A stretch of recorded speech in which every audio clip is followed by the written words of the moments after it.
Hi, I'm Andrew Wallace, and welcome to the We've Got a Problem podcast, where each week we explore inspiring stories of struggle, success, and solutions to prevalent problems, and how our guests have turned problems into opportunities. Today I'm talking to Cindi Buckley, Phoenix-based author whose new book, Love Awakens You, a surprisingly refreshing guide on reconnecting with peace, happiness, and self-confidence, was just published in January 2023. According to Cindi, what makes this book different from other inspirational books is the fact that there aren't any affirmations or self-help rituals you're required to engage in. All you need to do is read the book. Cindi, welcome to the show. Thanks for joining me. Thank you. Absolutely. So give me a little bit of background. I always like to start with kind of some backstory, why you're here, how you not down into the deep stuff, but give me some background. How did you get your start? What brought you here? Well, I originally worked in the corporate world for 15 years. I worked in logistics and software consulting. And at one point, I just said, I can't do this anymore. I can't stand the constant bickering going on between people. And at my last contract job, there was a consultant who I worked for. She was there at this company, and I had done this beautiful flow chart that had said, how do you fix your business process right now? Mm-hmm. She was so upset and jealous. The guy that she made it sound like he didn't like it. Well, I was having a private meeting with him and her, and I closed the door, and on the back of the door, he had the whole flow chart. So she basically lied to me, and I thought, okay, I cannot do this anymore. So I just quit, and I started exploring all the different alternative healings, and my specialty happens to be crystal healings. And at the time about 18 years ago, I started reading A Course in Miracles, Disappearance of the Universe, and I did the workbook of A Course in Miracles all at the same time. By the way, I don't recommend anybody do that. unless you really want your ego to get battered and for you to go, oh my God, what's happening? Don't do it. Right. Do one at a time. But I was in a rush. Let's get it all done. Let's get it done. I think we've all been kind of there at different times. Like, I'm in. Let's do it. Everything. 1, 2, 3. Boom, boom, boom. Kind of still that way. Yeah, a little bit. Yeah, a little bit. So, okay. So you do that. Yeah, and then I started getting these inspirational sayings. They would come in the middle of the night. They would come when I was in a restaurant. I would write them on a piece of paper, a napkin. Whatever I had available. So that went on for about 2 years, constant interrupting in whatever I was doing. And about a few months ago, I thought, I should do something with those. I should write them up because they're helpful. So I just asked my guides, what do I do? Because I didn't know what to do. And they said, just start typing. Yep. So that's what I did. I just started typing. Well, and more came. And suddenly a book is made. I talk a lot on this podcast about the power of incremental progress and taking one step and doing one thing. Just start. And that's the same kind of advice that I give. My normal business is screenwriting in the entertainment business, and as kind of a producer, and to people that I'm talking to, new writers, people like that, the most difficult thing is to start on page 1 and actually just start. But you can't have anything unless you have something to react to. Right? Start. Get going. Get it out there. Start typing. Figure out what comes out. It may be garbage. And you know what? A lot of us write garbage on a daily basis. But now you've got something to revise. Now you've got something to go with. And that's a powerful thing. You've got words in your head. Let's get them out there. Let's start with it. Okay, so this particular topic, right? Love Awakens You. Why now? What built that fire that said, I've got to write this book now? This is what it's going to be about. Well, I actually had the title 18 years ago. So it took you a little while to... Just a little. I don't know. I just woke up one day and said, you have to write the book. You have to get it out there. Because the book is about recognizing and understanding the difference between love and fear. And everybody thinks they know what fear is.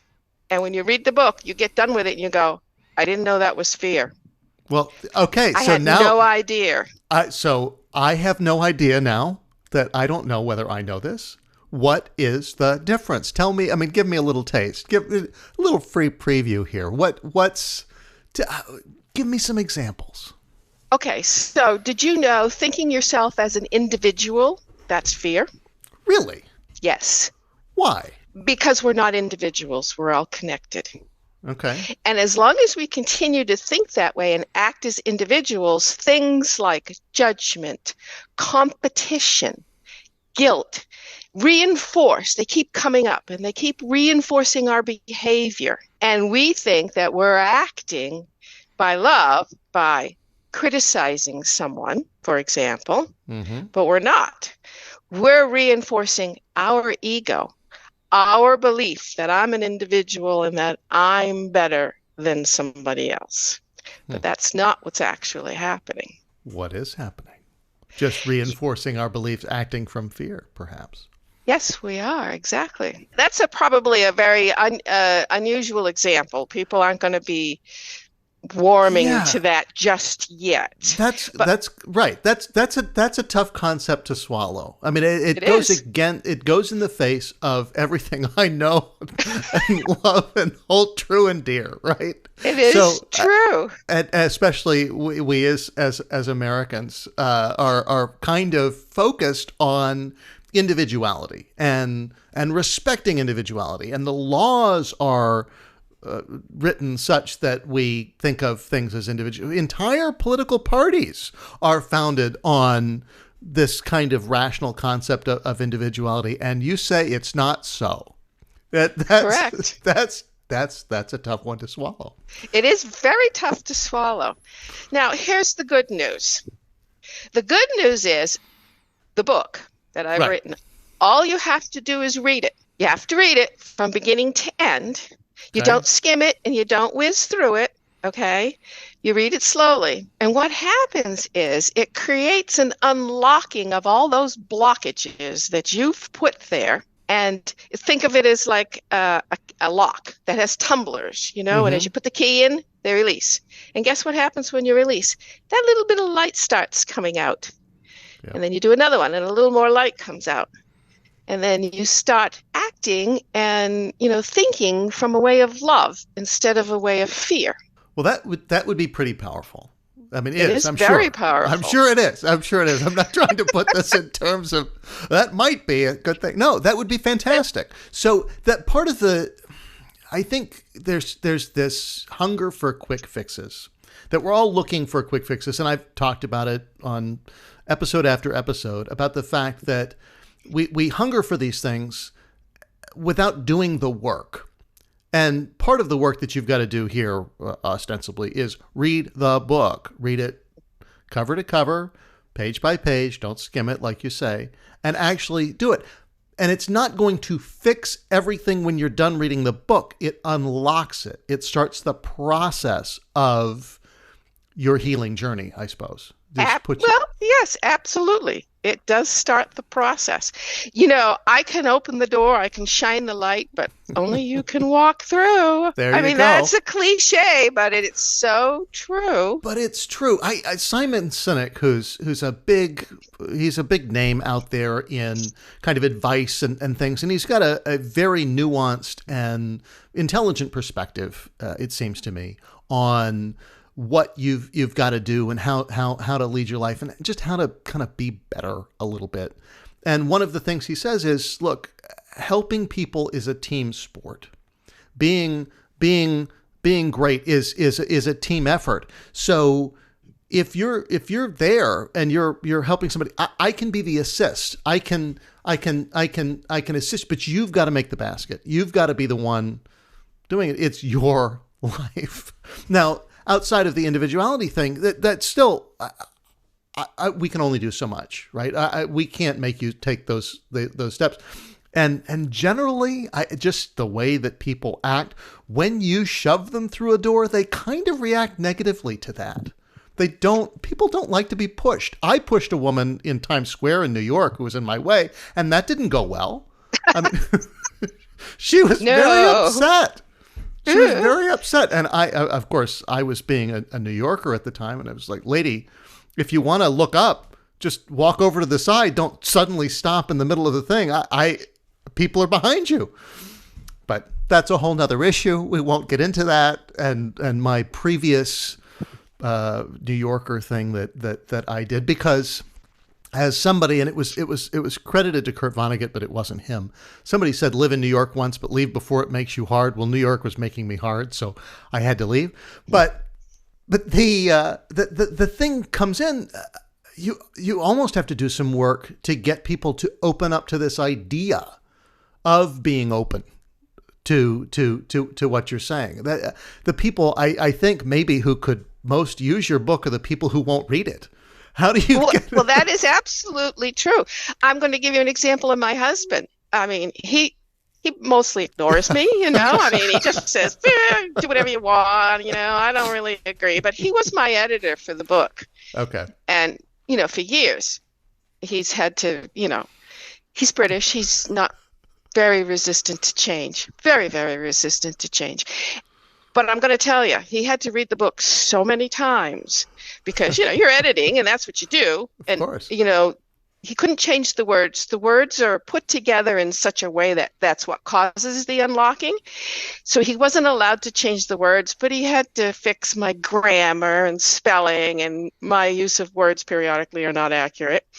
And I am going to tell you, I actually see changes in him. Really? Well, see, there's a shining endorsement right there. One on your own. I actually see changes in him. He's actually becoming kinder, more open to new ideas.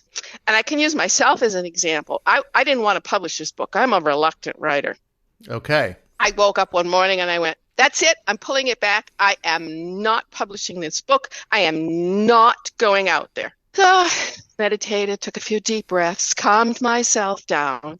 And believe it or not, me reading my own book, and I've been a student of A Course in Miracles for 16 years and still am, that book has helped me be able to overcome my likeliness of hiding into, coming out into the open and speaking. Mm-hmm.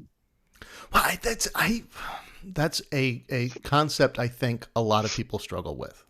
And we can talk again about love and fear because that's the topic of the day.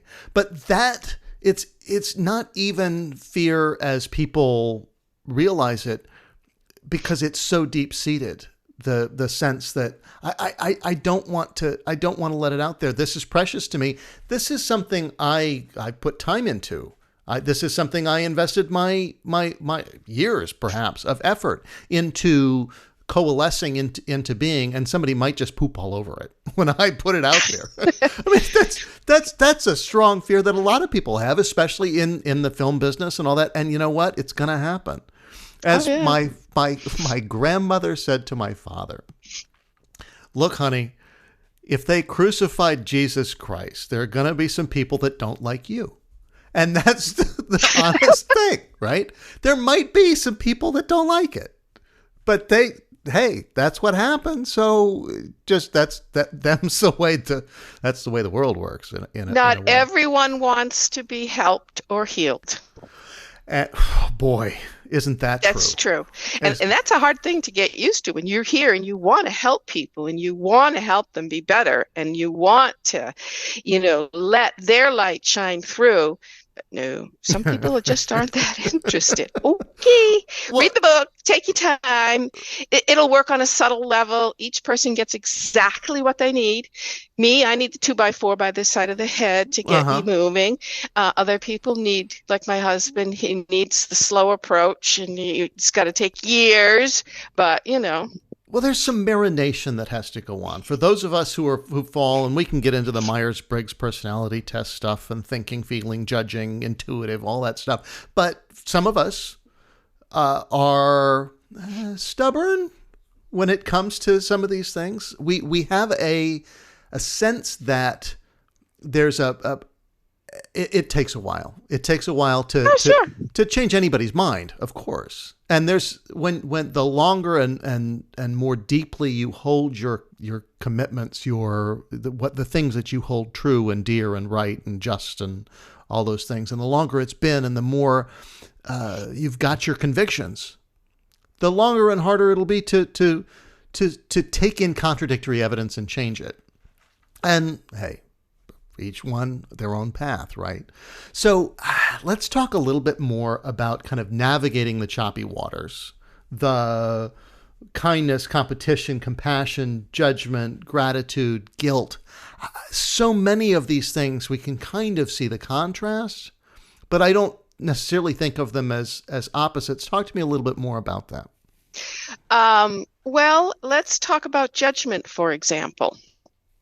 Okay. If you're in judgment, and it's sneaky, judgment's sneaky. Some people judge by the way a person looks. Mm-hmm. Some people judge by the way a person feels to them. Some people judge by they just don't like you, or maybe they do like you, but it's conditional. Okay. Okay. So, but if you're in kindness, if you're actually in kindness or compassion, you won't have any of that. You'll have no feelings. You will just have a warm glow. Now, I want to give an example of myself. One of the things that I've noticed lately, and it's kind of strange, is I read the book, wrote it many times, okay? And for some unknown reason, I smile a lot. I just smile a lot. I walk around with this great big smile on my face, or a little smile that people see as a smirk. And I can't tell you how many people, I have no idea who they are, always say hi to me.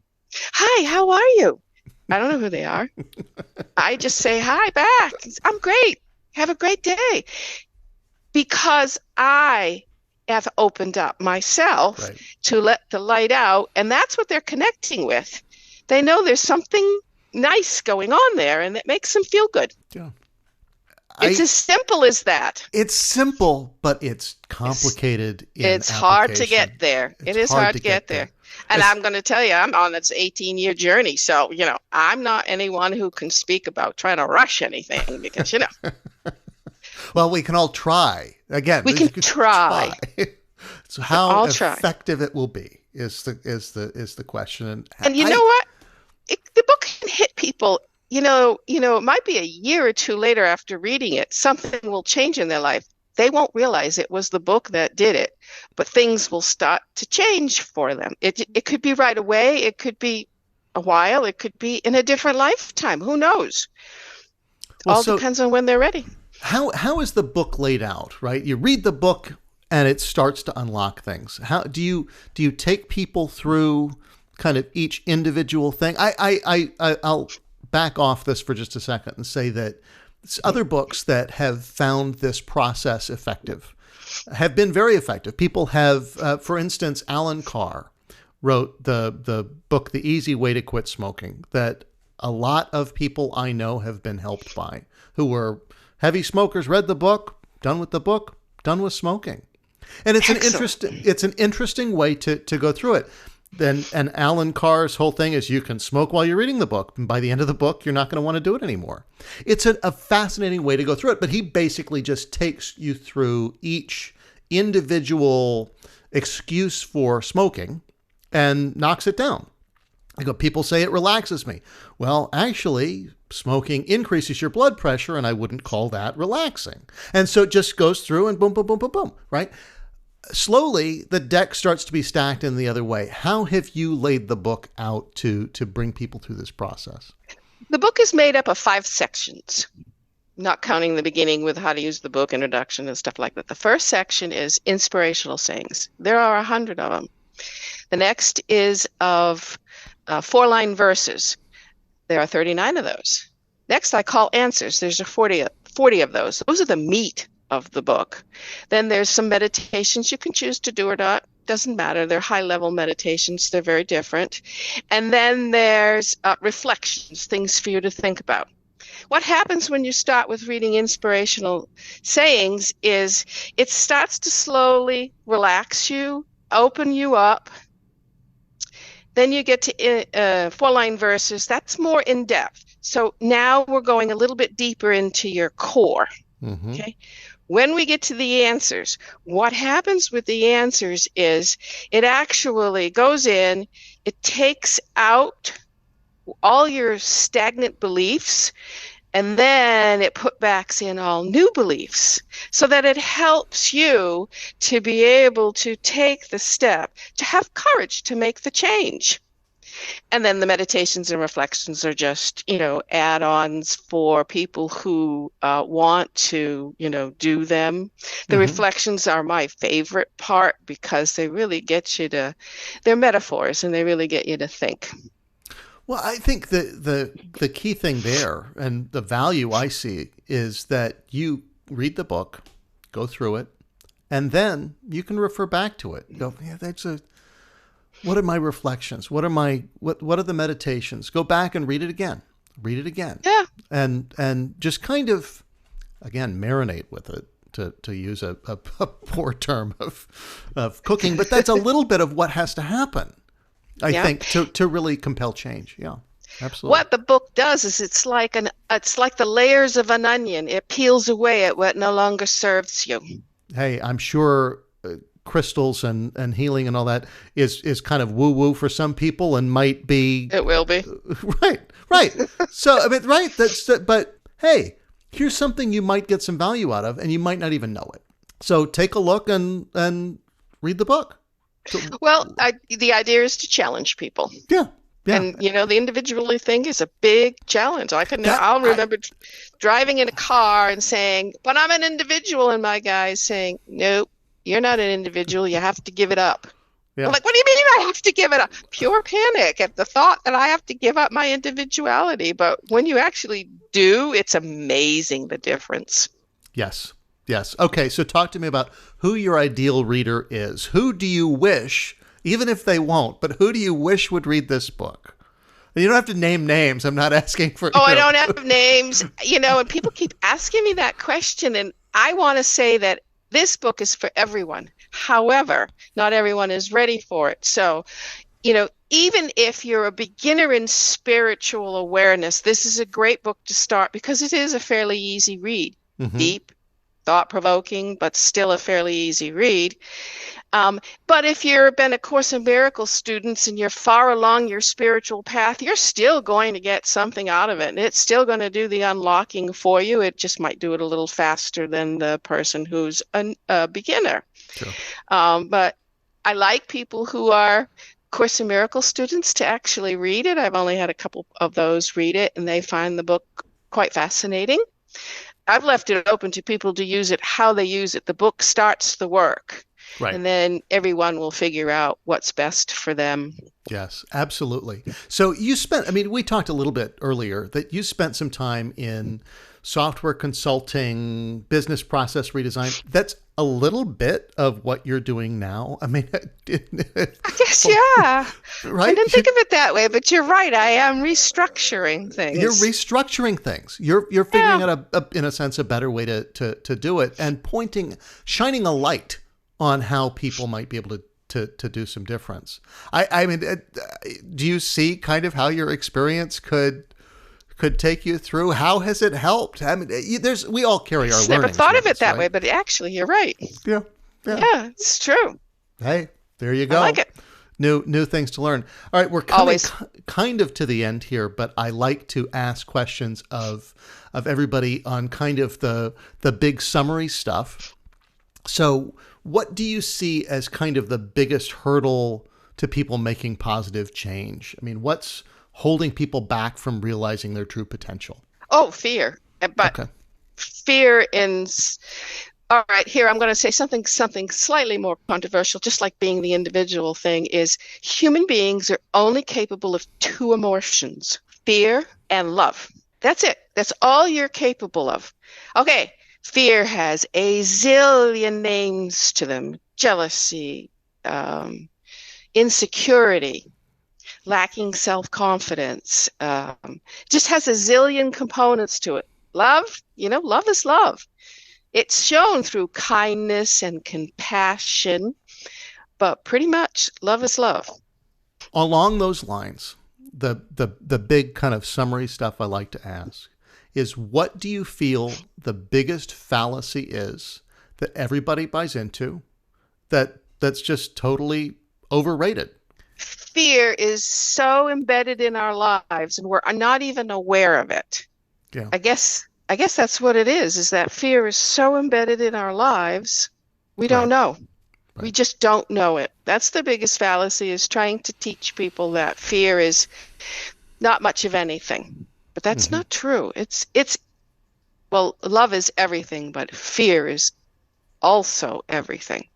All right. Oh, I don't know if that made any sense. Well, it kind of does. I mean, it really does, in a sense, that the biggest fallacy is that fear is not to be feared. That fear is not, that fear is okay, that it's natural, that it's normal, that it's all these things, and that it's not damaging. It is very damaging. It's what holds everybody back. Yeah. Well, there you go. There you go, like we talked about. And on the other side of that, what do you think is underrated? What do we need way more of? And of course, we've spent nearly 30 minutes talking about the fact that we could use more love. But what do you think just is the most underrated concept that we need to really encourage? That we need to be able to help each other. It could be as simple as having a cup of coffee in the morning. It could be as simple as a smile at some stranger. Mm-hmm. We need to help each other more. Yeah, I totally agree. Stop thinking of ourselves as individuals, but as someone who can help. And it doesn't have to be major. It could be simple as, like I said, smiling at a stranger walking by. Well, I talk about this with a lot of different guests, in a sense, and we kind of all talk about it from different lenses and different perspectives. But the fact is, wouldn't you rather be the person that smiled at somebody instead of sniggering? Wouldn't you rather be the person that made somebody's day feel just a little bit better than a little bit worse? Wouldn't you rather be the person who encouraged rather than criticized? I would rather, at the end of the day, when I'm lying there in bed, have enjoyed what I was doing and brought enjoyment to other people than, well, I made that person feel horrible about themselves and I made that person cry. I mean, I've done both. I'm not saying I haven't had those moments, but you'd rather be that person, right? Just make a little, that's a better difference to make. So perfect. Well, you're in LA, right? I am. Okay. So you have a traffic problem in LA.